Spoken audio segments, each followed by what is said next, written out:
Queridas amigas, queridos amigos, bom dia. Com muita alegria rever amigas e amigos é um prazer sempre muito grande para nós, para que possamos aqui vivenciar reflexões em torno do expositor espírita, para que todos nós possamos atender às nossas expectativas e também realizarmos o que Jesus propôs e espera de nós. Lembrando uma mensagem que está no livro Fonte Viva, Cristo e Nós, onde é só um trecho, eu não vou ler toda a mensagem, não. Nós esperamos por Jesus. É um trecho de Emmanuel, mas Jesus também espera por nós, de nós. É só essa síntese para a gente pensar, porque nós ouvimos aqui a questão de aprender, de amar, de servir. E nesse conjunto de falas, temos a questão aprender e ensinar, receber e dar, ou dar e receber. Então, isso faz uma síntese que o Jaime trouxe, amai-vos e instruí-vos. Então, a gente vai fazer a nossa caminhada. Por que divulgar o Espiritismo? Por que divulgar o Espiritismo? Será que por si só a doutrina ela tem a capacidade de irradiar? Não, naturalmente que não, né? Porque quando a gente lembra da obra da codificação, nós vamos perceber que ela é de iniciativa do alto. Ela veio do Criador, intermediada por Jesus, mas a realização prática foi de Kardec na Terra. Então ela é divina e humana. Humana foi a parte organizacional, a parte física, que Kardec foi, dentro dessa questão, o coordenador geral do trabalho na Terra, do processo da instalação, da implantação, da chegada do Consolador no nosso planeta. E tem um objetivo. Um objetivo que a gente poderia aqui, rapidamente, uma pessoa poderia dizer, isso é importante a gente ter em mente e não esquecermos jamais. Qual a finalidade da doutrina espírita? Uma palavra. Aperfeiçoamento, progresso. É isso, gente. É a evolução que ela se processa através da transformação moral. E a divulgação do Espiritismo, ela é justamente para atender esse propósito. Então vejam a responsabilidade daquele que fala, porque está ofertando subsídios para que aconteça essa transformação. Então, olha aqui. Faz sentido? Então, olha só. Esse progresso moral, né? Amai-vos, instruí-vos, vê como as coisas estão conectadas nas falas iniciais, com o texto que está aqui. Eu sei que vocês não tiveram acesso físico disso aqui, mas possivelmente no mundo espiritual esse slide já foi processado. A gente pode colocar essa hipótese aí, tá certo? Eu não posso afirmar tacitamente, que eu não lembro, mas sim, e a nossa melhora, e naturalmente o planeta, porque quando no planeta, olha só como a doutrina espírita amplia para nós o entendimento da coisa. Estamos aqui num determinado nível. Quando uma pessoa, ela melhora, o planeta já melhorou, porque já tem um componente melhor. E, naturalmente, nós vamos nos aperfeiçoando. Kardec nos fala, no Livro dos Médiuns, que vai do indivíduo para o geral. E é de dentro para fora. Então, são esses focos que a gente precisa ter. E aí nós precisamos, naturalmente, dentro desse processo de divulgação, compreender os princípios e aplicá-los na nossa vida. E nessa caminhada, nós precisamos estudar a doutrina espírita. Nós precisamos nos beneficiar com suas luzes nessa busca da divulgação. No ano passado, o Evangelho segundo o Espiritismo a gente fez aqui. E a gente fez o trabalho de exposição falando da obra. E nós fizemos uma pergunta. A doutrina espírita é maravilhosa? É, né? Mas eu digo para vocês que há algo mais maravilhoso do que a doutrina espírita. Eu disse, mas como isso? Sabe o que é? É nós vivenciarmos. Brilhe vossa luz, disse Jesus. É isso. Exatamente, ela é maravilhosa. Isso não a diminui, tá, gente? Porque é o efeito dela no espírito imortal que somos nós. O refletir a luz do Evangelho, que é o roteiro seguro e inequívoco para toda a humanidade. Então, é esse benefício com as luzes da doutrina. E vejam que a gente vai encontrar dentro das conversas informais, na família, no trabalho.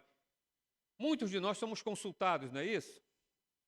Quanta gente! Eu me lembro que certa vez tinha desencarnado a mãe de um colega, eu não tinha muita intimidade com ele, e foram lá, olha, desencarnou a mãe era Luiz o nome dele, ele até já aposentou. E aí eu fui lá para esclarecer, mas eu não tenho contato, como é que vai ser isso? Aí eu fui assim pedindo ajuda, né? A gente pede para Jesus, Bezerra de Menezes, a gente vai começar a evocar. E aí vem um colega que era muito ligado a ele. Olha só como é que os pedidos são atendidos, né? Eu disse, fulano, que também era Luiz também, os dois são Luiz. Ele disse, tu te dá bem com o Luiz lá. Então, é o seguinte, olha, soubemos da desencarnação da mãe dele e tal, aquela coisa. Aliás, eu falei morte, porque ele não ia entender essa questão, né? E, tá, eu vou lá. Aí, para nossa surpresa, que a gente chegou lá, e ele disse, olha, tem algo para te dizer.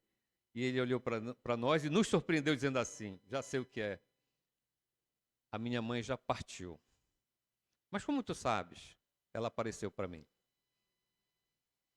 Que experiência, né?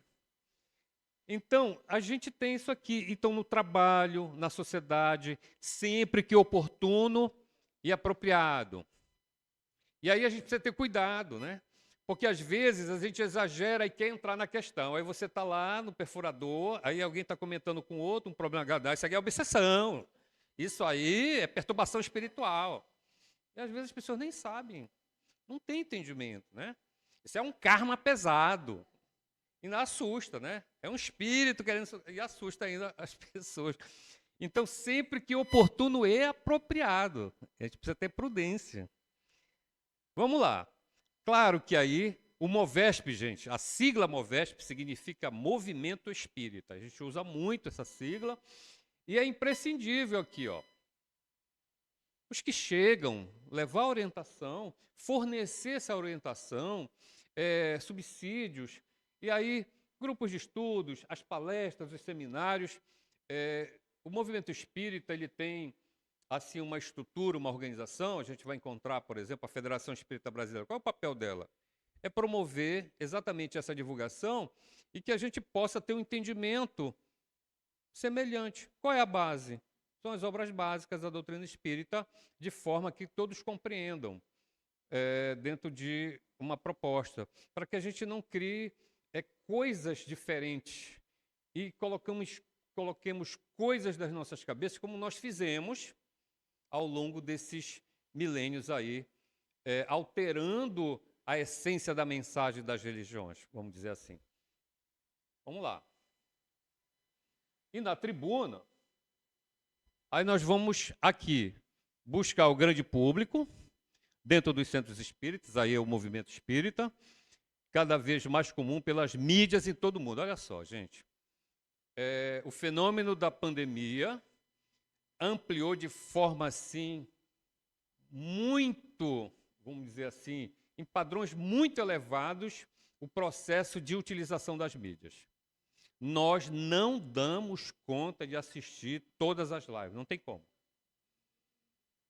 Só de um, por exemplo, facilitador, a gente teria todo o tempo tomado.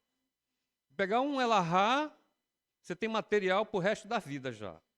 Só para escutar o Elahá. Aí tem Haroldo, tem Rossandro, tem Raul Teixeira, que colocaram vários prints e palestras inteiras, quando eles, antes do AVC, na mídia. E cada pérola, cada coisa maravilhosa que a gente tem. E realmente é para dizer, olha, tu não pode alegar que tu não sabia. Nem chegamos no Divaldo. Olha aí, com o Divaldo, então, meu amigo, aí a coisa toma, porque a quantidade de mensagens que o Divaldo traz é coisa fantástica. E tem vários outros assim que a gente pode mencionar. Tem o Décio Iandoli, tem Simão Pedro, Alberto Almeida, nosso querido Alberto Almeida. Poxa, a gente sempre que pode assiste esse nosso... Olha, é até uma questão da nossa casa. A gente está no ESG1, os 15 temas estão no YouTube. Isso ali pode contribuir de alguma forma para todos nós. Eu revejo e faço as minhas autocríticas ali. Puxa, poderia ter sido assim, assado. Isso é muito importante para nós. Mas vamos lá. Então, o mundo inteiro nos vê pela mídia. E as vantagens? Alcança. A gente sabe que essa fala aqui ela tem uma razão de ser. Ainda hoje, a gente pode ver, eu soube recentemente que no Japão a média de leitura é de 15 livros por ano. No Brasil, 2. O espírita, ele está fora da curva, tá? Porque normalmente ele ultrapassa os japoneses, por conta do estímulo que é dado, né? Mas o grande público que vem ainda, que não está dentro, pode ser que você encontre pessoas diferenciadas, sim, porque isso é uma estatística. Naturalmente, tem aqueles que estão fora disso aí, porque leem mesmo, mas a grande maioria não. Então, esse alcance, porque aí é um meio de estimular a leitura, o conhecimento. A outra, a sensibilidade, a gente passa a ouvir melhor. Como a gente passa a ouvir melhor? Porque a proposta doutrinária espírita, ela é de uma filosofia, vamos dizer assim, questionável. Vou assim colocar nesse termo, mas por quê? Porque ela mexe com o nosso raciocínio. E aí a gente, peraí, isso começa a ser interessante. Aí eu vou começar a prestar mais atenção, começar a me especializar em ouvir melhor, em prestar mais atenção. E aí a gente tem as mídias, tem os áudios, aí repete. Não vou repetir essa frase aqui, vou colocar de volta. Para quê? Porque isso está mexendo comigo. E a gente vai aperfeiçoando. Nós vamos aprender a ouvir. Eu, certa vez, estava lendo um comentário na internet que o Hitler ele era um exímio orador, gente, e magnetizador de massas. Mas ele não tinha a tolerância de escutar 5 minutos outra pessoa. Ele não conseguia. Porque ele tinha o problema da questão humana nossa, né, da autossuficiência, aquela coisa toda, que é algo que a gente precisa olhar na gente. A gente precisa ter esse olhar. Muito bem. Atender os mais variados públicos, né? Vai de alguém que ainda está fora do mercado de trabalho a um juiz de direito. Isso aqui a gente vê na Ivon Costa. A gente vê especialistas da universidade, aposentados e pesquisadores de geologia, outros de astronomia. A gente nem imagina quem está aqui. É impressionante esse público. Isso nos remete a Kardec. Kardec ele visualizava isso. Vai estar o príncipe, vai estar o garçom, vai estar o engenheiro, vai estar a dona de casa, vai estar a profissional que é executiva de uma empresa. Todo mundo ali no mesmo propósito, no mesmo patamar, buscando o muçulmano, exatamente. E vamos chegar lá. Tem um ponto importante aqui para nós abordarmos, para justamente somar com o que a Rita já está levantando, que é uma questão muito importante para nós.